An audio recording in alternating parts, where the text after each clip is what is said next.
ఇప్పుడు నేను చెప్పబోయేది అబ్బాయిలకు మాత్రమే, అందుకే అబ్బాయిలు జాగ్రత్తగా వినండి. మీరంతా ఇప్పుడు డిగ్రీ చదువుతున్నారు. చూడండి, ఇక్కడ ఎంత బాగా చదువుకున్నా చివరికి ఏదైనా జాబ్ చేసుకుని సెటిల్ అవ్వకపోయినా అమ్మాయిలకు హౌస్ కీపింగ్ అనే జాబ్ ఉంది. అందుకే వాళ్ళు జాబ్ చేయకపోయినా వాళ్ళని ఎవరేమనరు. మరి అబ్బాయిలు తప్పకుండా ఏదో ఒక పని చేయాలి. అందుకే మీరే జాగ్రత్తగా వినండి. మనం మగాలుగా పుట్టాం. మగాడిగా పుట్టడం ఈజీనే, కానీ మగాడు అనిపించుకోవడం చాలా కష్టం నాయనా. ఒకసారి మగాడి జీవితాన్ని చూద్దామా? 5వ క్లాస్ లోపు అమ్మా నాన్న తప్ప మనకి ఇంకేం తెలియదు. 6వ క్లాస్ నుంచి 10th క్లాస్ వరకు కొత్త కొత్తగా అన్నీ నేర్చుకుంటాం. పుస్తకాల్లోని పాఠాలన్నీ చదివేసి మనకు మనమే గొప్పోడుగా ఫీల్ అయ్యి అమ్మా నాన్నకి ఏం తెలియదు అనుకుంటాం. నాన్నకంటే నేనే తెలివైన వాడిని అనుకుంటాం.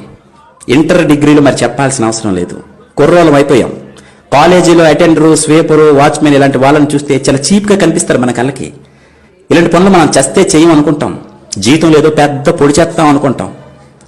తీరా డిగ్రీ పూర్తి బయటకు వచ్చాక చేతిలో ఉద్యోగం లేక, సంపాదన లేక, బయటికి వెళ్ళి బ్రతకలేక సంపాదించడం ఎంత కష్టం అప్పుడు తెలుసుకుంటాం. చిన్న ఉద్యోగం అయినా ఎంత విలువైందో అప్పుడు అర్థమవుతుంది. వయసు వచ్చిన కొడుకు ఇంట్లో ఖాళీగా ఉంటే అమ్మా నాన్న నిన్ను అదోలా చూస్తుంటే అప్పుడు మీరు రెడీ అవుతారు. 5,000 జీతమైన చాలు ఏ పనైనా చేస్తానని.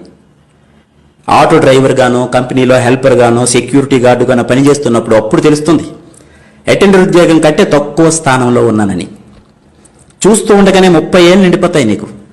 పక్కన పెళ్ళాం, చేతిలో 2 పిల్లలు. సబ్బులు, పేస్టులు, పౌడర్లు, రేషను, ఇంటద్దె, కరెంటు బిల్లు, పాలు bill, cell phone recharge, school ఫీజులు, నెలకు గ్యాస్ బండ, ఇవే కాక వినాయక చవితి, దసరా, సంక్రాంతి, భోగి, దీపావళి, ఇలా సంవత్సరం అంతా ఏదో ఒక పండగ. అన్నిటికీ డబ్బు కావాలి. ఒక్కసారి వెనక్కి తిరిగి చూస్తే బాధ్యతల అగాధంలో పడిపోయి ఉంటావు. వచ్చిన శాలరీ సరిపోదు, ఎక్కడ చూసినా అప్పులే. సడన్ గా పిల్లలకు బాగాలేకపోతే వరికిపోతావు. చేతిలో 500 కూడా ఉండదు. జీతం రాగానే ఇస్తాను, 500 ఫోన్ పే చేయరా అని క్లాస్మేట్ ఫ్రెండ్కి ఫోన్ చేస్తావు. డబ్బు సంపాదించడం ఎంత కష్టమో తెలుసుకుంటావు. ఇప్పుడు కాలేజీ రోజుల్లో అన్నీ నీకే తెలిసని ఎగిరిపడే నీకు 30 ఏళ్ళు నిండితే గానీ అసలు జీవితం అర్థం కాదు. అంతలోనే నీ పేరెంట్స్ ఈ లోకం విడిచిపోతారు. అప్పుడు తెలుస్తుంది నీకు జీవితం అస్సలు విలువ. కూలి పని చేసైనా నీ తండ్రి నిన్ను ఎలా పెంచాడో గుర్తు చేసుకుంటావు. ఊరంతా బలాదు తిరిగొచ్చిన అమ్మ ఎలా భోజనం పెట్టేదో గుర్తొస్తుంది నీకు. అప్పుడు ఏడుస్తావు బయ్యో. తొక్కలో లవ్వని అమ్మాయి వెంట తిరిగి అది మోసం చేస్తే ఏడ్చావు చూడు, అసలు అది ఏడుపే కాదు. అమ్మా నాన్న పోయాక ఇప్పుడు వస్తుంది చూడు, ఇది అసలు ఏడుపు. తెల్లారితే ఈఎంఐ కట్టాలి, అప్పులు వాళ్ళు ఫోన్ చేస్తుంటారు, సమాధానం చెప్పలేక ఫోన్ స్విచ్ ఆఫ్ చేసుకుని పడుకుంటావు. కానీ నిద్ర పట్టదు, ఇంట్లో కూరగాయలు ఉండవు. నీ దరిద్రం చూసి భరించలేక అప్పుడు నీ పిల్లం ఒరే చేతకాని దద్దమ్మా, పడుకోవడానికి తప్ప ఇంకా దేనికి పనికిరాని ఎదవు నువ్వు అని నిన్ను పక్కింటోడితో పోల్చి పొడుస్తుంది చూడు, అప్పుడు వస్తాయిరా మీకు నడుము నొప్పి, మోకాలు నొప్పులు. నవ్వకండి, ఇది నిజం. ఇదే జరుగుతుంది మగాడి జీవితంలో.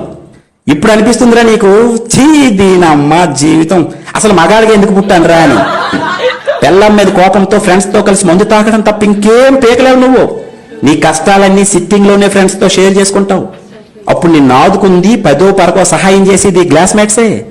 అందుకే క్లాస్మేట్స్ ప్రతి మగాడికి చాలా అవసరమైనప్పుడు ఆదుకుంది వాళ్ళే. మగాడిగా పుట్టిన తర్వాత ఈ కష్టాలన్నీ తప్పవునైనా సంపాదించాల్సింది నువ్వే, పెంచాల్సింది నువ్వే, దొబ్బులు కాయాల్సింది కూడా నువ్వే. పండక్కింట్లో అందరికీ నువ్వే కొత్త బట్టలు కొంటావు, నువ్వు మాత్రం కొనుక్కో. ఎందుకంటే నీ దగ్గర డబ్బులు ఉండవు, ఎప్పుడు ఆ పాత బట్టల్లోనే కనిపిస్తావు. అప్పుడు తెలుస్తుంది నీ నాన్న ఎప్పుడు చిరిగిపోయిన బనియన్తో, అరిగిపోయిన చెప్పులతో ఎందుకు అలా సింపుల్గా కనిపించేవాడో. ఇప్పుడు అర్థమవుతుంది. నువ్వు నాన్న అయితే గానీ మీ నాన్న అంటే ఏంటో నీకు అర్థం కాదు. 30 ఏళ్ళు నిండిన తర్వాత సడన్ గా చదువుకునే టైంలో బెల్ కొట్టే అటెండర్ గానీ, వాచ్మెన్ గానీ నీకు రోడ్డు మీద కనిపిస్తారు. చిన్న ఉద్యోగమని, తక్కువ జీతమని హేళన చేసి నువ్వే ఈరోజు అతన్ని ఎంత ఆప్యాయంగా పలకరిస్తావో చూడు. నీకంటే అతను ఎన్ని రెట్లు గొప్పవాడో ఇప్పుడు నీకెవరో చెప్పాల్సిన అవసరం లేదనుకుంటా. కాలం అన్నింటికీ సైలెంట్ గా సమాధానం ఇస్తుంది సోదరా. ఇది అర్థమైన రోజు నుండే నువ్వు బ్రతకడం ప్రారంభిస్తావు. ఇక నుండే నీ అసలు జీవితం మొదలవుతుంది. ఇవన్నీ ఏ క్లాసులోనూ మీకు నేర్పరు తమ్ముడు. ఇక నుండైన వయసులో పెద్దవాళ్ళైన మీ నాన్నని, అటెండర్ని, వాచ్మెన్ని తక్కువగా చూడటం మానేయండి. గౌరవించడం నేర్చుకోండి. God bless you all. తల్లి ఒడి ఎలాంటిది అంటే మంచినీళ్ల చెరువు కాదమ్మా, అమృత కాసారం లాంటిది. ఏ అబ్బాయికి కాని అమ్మాయికి కాని ఎంత పెద్ద వయస్సు వచ్చినా చెరువుకి 70 ఏళ్ల వాడు జీవితంలో కష్టాలు తట్టుకోలేకపోతే 90-92 ఏళ్లుండే వాళ్ళ అమ్మగారు నాన్నగారు వాడు అదృష్టం కొద్దీ బతికుంటే వెళ్లి ఆ తల్లి ఒళ్ళో తలపెట్టుకోగానే 70